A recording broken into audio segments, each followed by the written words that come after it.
my most favorite comic. She is considered a baby doll because she's new to stand-up. This is her very first booked show. Super excited to be here, rather than being at an open mic. So please welcome Missa Wilpers.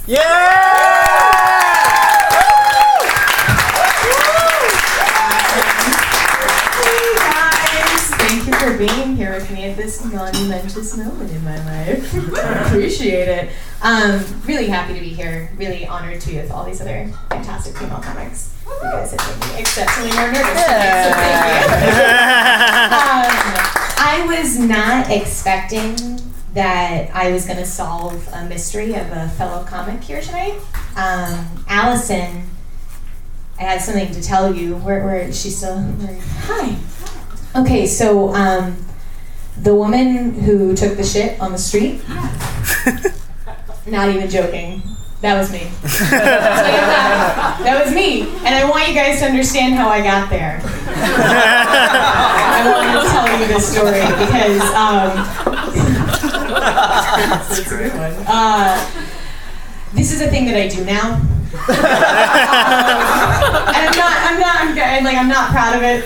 But I've been getting a weird amount of support at open mic. Like, I was gonna be with people like, I know it's awful, I don't get it, but when I bring it up, people cheer. I shit myself, and I'm like, okay, so there might be a community for this. I might have like an AA I can go to. But okay, so this time, why this happened was I was out on a run, and physical activity triggers me. And I'm in a competition with my sister to just get as many miles as possible and vicious. So I'll get the urge and should stop like a normal human being, but I don't. I'm like, I can run through this. And most of the time I can.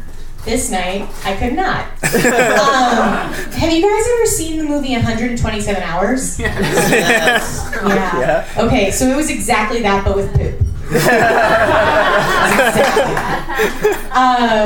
And I didn't just jump right to shitting on the street. I want you to know I exercised other options first.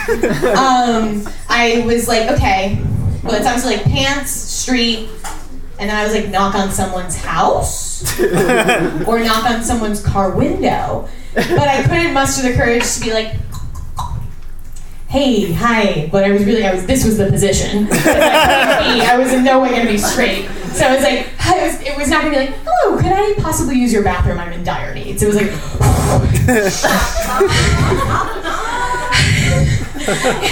please let me in. I mean, maybe I would have, because maybe that seemed like someone was chasing me. I probably should have gone with it, looking back on it now, but I didn't, because I also couldn't risk the chance of, like, this was, I was not making a choice when this was going to happen. I was just playing with time and seeing what I could accomplish in between. So it was either, I could have shit right on their front porch, inside their house, like right at the verge of their bathroom. I'm like, thanks for letting me in. Sorry that I didn't make it. I'll clean it for you. So I had no viable options, but what I did have was a very expensive, very cute pair of Lululemon pants on. And I was not going to soil another pair. I was just not going to do it. So I did what any woman would do with honor. Pulled my pants down. It was the night, so I had the darkness on my side. And I waited till there were no cars or pedestrians. I really lucked out. I'm like just genuinely sharing with you my shock that I got away with this. And took a shit right where the dogs go. And I thought about it later. I was like, you know what? I made some dog's day. He was going along, sniffing his normal stuff, like, hey, there's Fred the pug's pissed, there's like whatever, and he got to... Whoa. I've never smelled that before. Whoa, we gotta spend some time here. So yeah, I'm a firm believer in that you never know what someone's gonna be like. I'm a pants shitter. What's yours, sir? What's your truth? No? So it's okay. It takes time to build up to sharing that. So I have a question for you guys. Have you ever seen the Disney movie Radio? Yeah, right? You look back on it fondly, don't you? Ish, if you don't think about it too much. Because Cuba Gooding Jr., he plays a mentally disabled football player.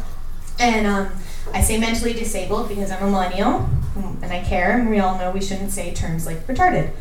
But if we're being totally honest, Cuba went full retard.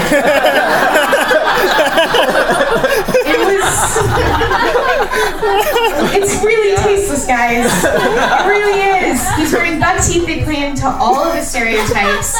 And I saw Radio when I was 10 years old. First introduction to Cuba. I 100% thought he was retarded in real life. So when I saw him in other films, yeah, I was super fucking impressed. He's super good. Why are we not giving him more attention? Why are we giving him crap for the movie where he played his true self? Like, I knew there was some controversy around Radio, and I just thought it was people being like heartless beasts. It took me way too long to realize that Cuba was a fully functioning human being without like the tiniest bit of retard. I will say, all jokes aside, Cuba is an incredibly talented actor. I love his work, right? Good guy. But he will never be as good as he was when I thought he was retarded. It's definitely the best Cuba's ever been. To anybody. It's me. When I let's see. I feel like I bought enough time. I'm feeling good. I'm gonna look down at the paper. All right. Shit yourself. You're super excited to be here. Okay. I haven't really done this much, but I just kind of want to talk about it. My boyfriend and I, we've been together for about 4 years, and we're very serious. Yeah. I want to marry you. I'm excited about it. So, wait, is it Eric? Oh, not that Eric, but another Eric. I'm also Eric. And we want to have kids. We talk about it a lot. But our parenting styles differ a bit. We like to discuss it because it's so far in advance you just get into fights for no reason. So one of the most recent topic was what do you tell your kid if they're being beaten up in school? And he went the route of you tell them to fight back, to stand up for themselves, to win the fight. Now I believe in diplomacy, so that was not my style. And I think a lot of people would agree with me, like, violence isn't the answer sometimes, even in the face of violence. Don't return it with violence. Let's evolve. But because also we know how that goes. Like, if our kid's getting beaten up, he's probably a wimp. He's not gonna win this fight. We're just repeating playground history over and over again. Let's be a part of the change. Let's let the wimps win. And I think I have a tactic. And he does not like it. You guys probably won't either. But I'm hoping that I can persuade some of you because I think it could work. I really do. So if your kid's getting beaten up, I think that you should tell them that they should yell out rape. I know. But one, that will get the attention of adults far away. Rape! Coming from the preschool playground, you're gonna listen. And then two, I think it will so intensely throw off the kid that's beating on your child. It's like, no, I'm not raping you, dude. Punching in the face for making the kid's like, rape! And I think eventually he'd get off and be like, I'm not raping you, I was here to punch you. And then, here's the thing too, I would teach my kid, rape is a big deal, got 1 minute. I would teach them that you know you're not being raped, you're just saying this to get the attention, and then if authorities ever met up with us, we would explain, our child is not going to press charges for rape. That did not occur.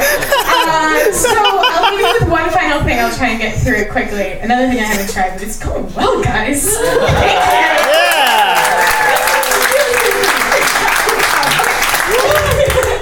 So, along the lines of rape and dogs and poop, I realized today that when I observe dogs, I do it like a man would, with like a sketchy man to a woman. I'm like, oh, I can't stop looking. Oh, I should definitely stop looking. The person that they're with doesn't want, I can tell they don't want to look. And then I get closer and closer, and I'm like, definitely shouldn't touch it. Definitely shouldn't touch it. Definitely gonna touch it. Definitely. Oh my God! So, yeah, well, thank you so much, guys.